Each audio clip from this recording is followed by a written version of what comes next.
Assalamualaikum warahmatullahi wabarakatuh.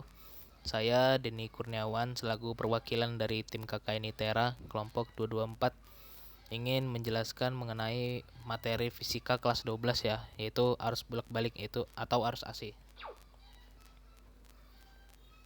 Arus bolak-balik, yaitu arus yang arah dan besarnya setiap waktu itu kayak berubah-ubah gitu. Arus bolak-balik ini dalam dunia kelistrikan banyak digunakan ya kalau kita lihat dalam kehidupan sehari-hari. Kayak semacam instalasi listrik juga tuh biasanya pakai arus bolak-balik.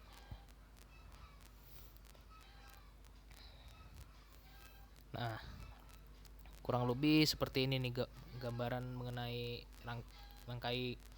gelombang dari suatu rangkaian arus bolak-balik. Terdapat puncak dan juga lembahnya gitu. Jadi nilainya itu selalu berubah-ubah. Ada nilai negatif maksimumnya dan juga nilai positif maksimumnya.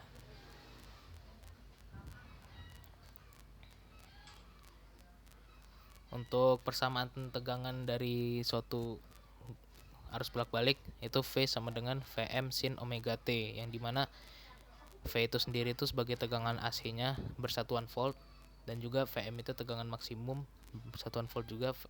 Omega itu frekuensi sudut, rad per second. Lalu tuh T-nya sendiri itu waktu, second. Untuk omeganya sendiri itu bisa kita substitusi lagi itu menjadi 2πf, dimana F itu sendiri sebagai frekuensi persatuan Hertz, dan juga untuk pi-nya tuh makai 3,14, atau bisa juga makai nilai 22/7. Nah, jadi untuk persamaan tegangannya sendiri tuh di sini bisa kita ganti kayak V sama dengan Vm sin 2πft. Nah, itu bisa juga tuh. Tergantung persoalannya, apakah langsung diketahui frekuensi sudut atau memang frekuensinya saja yang diketahui. Atau kalau misalnya diketahui itu semacam periode, berarti kan F-nya itu kita ganti jadi seperti gitu. Seperti itu berarti berapa tuh? Lalu untuk persamaan arusnya sama ya, I sama dengan Im sin omega T. Ini persamaan gelombangnya ini. Tegangan sama arus persamaan gelombang. Dimana I itu sendiri sebagai arus AC, Im itu arus maksimum, satuannya ampere ya, sama omega itu frekuensi sudutnya, rad per second. Untuk T nya sendiri waktu, omega tadi bisa kita substitusi juga. Harga efektif arus bolak-balik. Harga efektifnya itu harga arus bolak-balik yang dapat menghasilkan panas yang sama dalam penghantaran yang sama dan dalam waktu yang seperti arus searah. Biasanya harga efektif didefinisikan sebagai RMS, root mean square, VRMS, IRMS. Nah, itu harga efektifnya itu dari suatu tegangan dan arusnya. Tegangan efektif dan arus efektif pada arus bolak-balik. Nah, di sini ada IEFF atau IRMS, itu sama dengan IM per akar 2. Dimana IFF itu arus efektif atau IRMS, IM itu adalah arus maksimumnya. Di sini juga ada tegangannya itu VFF sama dengan VM per akar 2. Maaf, ini tipe ya, harusnya VFF sama VM. Ini tegangan efektif volt sama tegangan maksimumnya volt.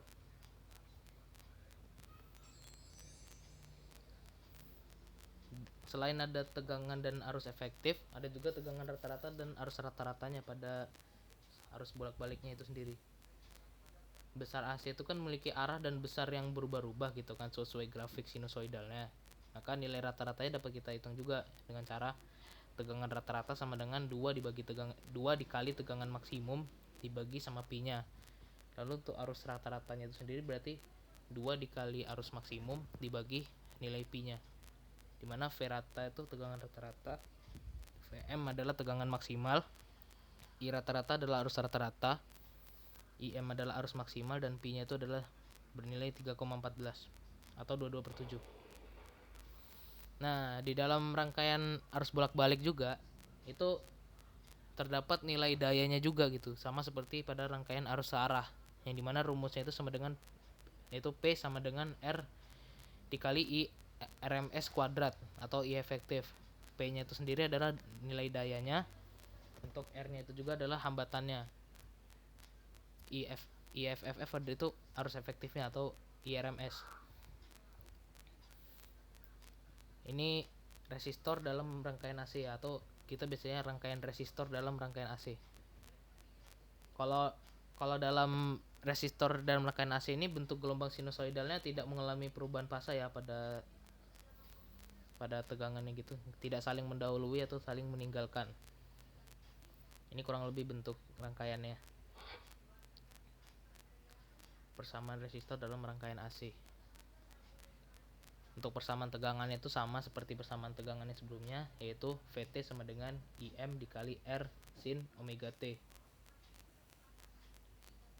Yang dimana VT tegangan AC terhadap waktu, IM itu harus maksimum, omega itu frekuensi sudutnya, T itu waktu.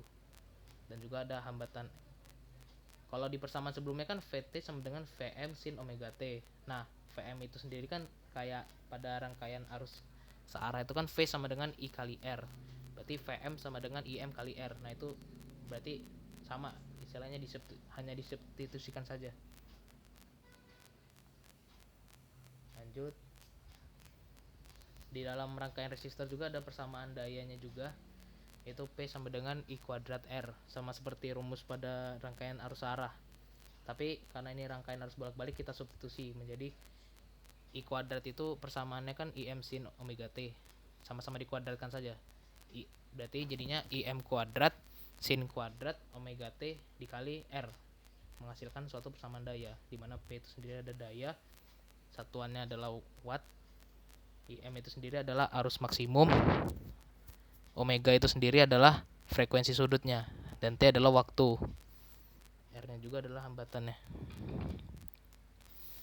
Dan di sini juga terdapat persamaan arus rata-rata, yaitu I kuadrat rata-rata sama dengan IM kuadrat sin kuadrat omega T, yang dimana I rata-rata itu adalah arus rata-rata, IM itu adalah arus maksimum, omega adalah frekuensi sudutnya, rad per second, dan T itu sendiri adalah waktunya. Lanjut. Nah, di sini ada induktor dalam rangkaian AC. Induktor itu kayak suatu komponen yang dimana di dalamnya itu terdapat lilitan-lilitan. Dia tuh sebagai yang bersifat medan gitu loh, medan magnet. Di dalamnya itu terdapat persamaan induktor dalam rangkaian AC ya, itu VL sama dengan L D per dt I. Ini pakai rumus diferensial ya. L-nya itu kan sendiri sebagai induktornya itu. I-nya itu sendiri untuk arus. Nah, L, nanti kita buat substitusi suatu persamaan. L sama dengan D per dt IM sin omega T. Nah, ini kan berupa apa? Suatu persamaan diferensial ya. Nah, dari persamaan ini bisa kita turunkan. Jadi perturunan dari IM sin omega T, berarti omeganya ini kita bawa keluar juga satu di sini. Di sini tetap ya. Untuk sinnya sendiri itu kan turunan dari sin itu adalah cos. Berarti jadi persamaannya itu berupa sama dengan IM omega L cos omega T. Itu merupakan rumus tegangan pada suatu induktor. Di mana VL itu tegangan induktor, I itu arusnya, IM itu arus maksimum, omega itu adalah frekuensi sudutnya, dan T adalah waktunya. Dan L juga itu berupa induktor, satuannya Henry. Persamaan induktor yang selanjutnya itu nih. Nah, dari dalam persamaan induktor itu di sini kan terdapat rumus persamaannya nih, persamaan gelombangnya. IT sama dengan IM sin omega T, sama seperti sebelumnya. Namun kalau pada tegangan terhadap waktunya itu VM sin omega T. Maaf ya, di sini omega T ya, omega T plus 90 derajat. Nah, dia tuh fasa pada tegangannya itu mendahului 90 derajat daripada tegangan gelombang tegangan itu sendiri. Jadi persamaan gelombang tegangannya itu lebih ke kanan daripada yang persamaan gelombang yang IT-nya di gambar tadi. Dimana VT itu adalah tegangan pada waktu tertentu, Untuknya, nah terus untuk VM itu sendiri itu tegangan maksimum, persatuannya V. Dan untuk IT-nya itu sendiri yaitu harus pada waktu tertentu, persatuannya ampere. IM harus maksimum, omega itu frekuensi sudut, T-nya itu waktu, satuannya second. Lanjut, kapasitor dalam rangkaian AC. Nah, untuk di sini persamaan tegangannya itu meninggalkan arus gitu, meninggalkan sebesar minus 90 derajat. Nah, di sini ada juga nih untuk tegangannya. Jadi istilahnya yang persamaan gelombang arusnya itu lebih ke kanan daripada yang pada tegangannya itu. Untuk persamaan tegangannya sendiri itu VC sama dengan Q per C, atau bisa disubstitusi menjadi VC sama dengan minus IM per omega C cos omega T. Nah, dia karena cos itu karena kan dia kayak suatu persamaan relasi trigonometri nih dari sin omega T minus 90 derajat. Nah, itu sama aja jadi cos omega T.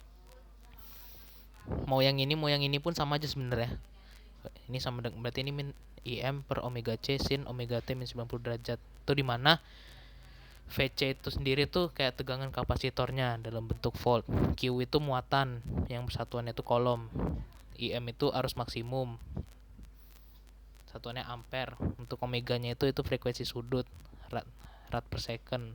T-nya itu sendiri waktu, second. C-nya itu kapasitor, F farad. Q itu kayak semacam muatan yang ada di dalam beban kapasitor ya. Jadi di dalam kapasitor tuh kayak ada suatu muatan gitu loh. Nah, di sini ada contoh soal nih. Jadi suatu G adalah generator arus bolak-balik yang dimana R-nya itu 2000 ohm, atau bisa kita ganti jadi 2 kilo ohm. Lalu untuk L-nya itu sendiri 0,5 Henry. Untuk kapasitornya C-nya itu 0,2 mikrofarad. Kecepatan sudut pada suatu rangkaiannya 2000 rad per second. Maka besar impedansi antara A dan E-nya berapa gitu nilainya. Nah, di sini ada pembahasannya nih. Jadi untuk pembahasannya itu XL itu ini ya. Apa sih? XL itu nilai reaktansi induktif. Nanti bisa dijelasin sama teman saya juga kok. XL itu sama dengan omega kali L. XL sama dengan 2000 dikali 0,5. 2000 tadi kan nilai ininya, kecepatan sudutnya 2000 rad per second. 0,5 itu nilai induktornya. Jadi reaktansi induktifnya itu bernilai 1000 ohm atau 1 kilo ohm. Untuk XC rumusnya itu sama dengan 1 per omega C. Jadi XC sama dengan 1 per 2000 dikali 0,2 kali 10 min 6. 10 min 6 ini dari mikrofarad. Jadi kita jadikan satuannya farad itu naik 10 pangkat 6. Dibagi 10 pangkat 6 jadi 10 min 6. Nah, untuk nilai reaktansi kapasitifnya itu bernilai 2500 ohm atau sama dengan 2,5 kilo ohm. Dari sini kita bisa nyari ini impedansinya. Untuk impedansi Z sama dengan akar R kuadrat ditambah XL min XC kuadrat. Dikuadratkan dua-duanya ini, XL sama XC. Jadi Z sama dengan akar 2000 kuadrat ditambah 1000 dikurang 2500 kuadrat. 1000 dikurang 2500 kuadrat itu sekitar minus 1500. Nanti tinggal dikuadratkan, lalu ditambah sama 2000 kuadrat. Setelah itu diakarkan sehingga menghasilkan suatu nilai impedansi sebesar 2500 ohm. Untuk impedansinya sendiri itu dia suatu kayak suatu nilai total dari suatu hambatan yang ada pada suatu rangkaian AC. Jadi karena kan di rangkaian AC itu kan tidak hanya resistor saja ya, terdapat induktor sama kapasitor. Nah, induktor sama kapasitornya itu dijadiin nilainya itu dijadiin berupa reaktansi gitu, reaktansi induktif sama kapasitif XL XC. Jadi kan ada XL, ada XC sama R. Nah, dalam suatu XL, XC sama R itu kan kalau di total nanti hambatannya itu menggunakan rumus impedansi. Nah, sehingga disitulah namanya impedansi gitu, kayak suatu hambatan yang terjadi pada suatu rangkaiannya itu, rangkaian AC tersebut. Di sini ada latihan soal juga ya, bisa dikerjakan buat teman-teman juga. Di sini ada sebuah kumparan dengan reaktansi induktif 50 ohm dan hambatan ekuivalennya 200 ohm. Dan sebuah kapasitor dengan reaktansi kapasitif 200 ohm dihubungkan seri pada sumber tegangan bolak-balik 12 volt. Nilai arusnya itu berapa? Ini bisa dikerjakan juga kalau di Google banyak kok kalau mau lihat solusinya juga. Baiklah, sekian materi mengenai arus bolak-balik yang sudah saya jelaskan. Maaf kalau jikalau belum terlalu dimengerti ya. Maaf juga kalau penjelasannya kecepatan, karena saya juga kan masih mahasiswa gitu, belum bisa ngejelasin dengan baik seperti guru-guru yang ada di sana juga. Sekian dan terima kasih penjelasan dari saya. Assalamualaikum warahmatullahi wabarakatuh.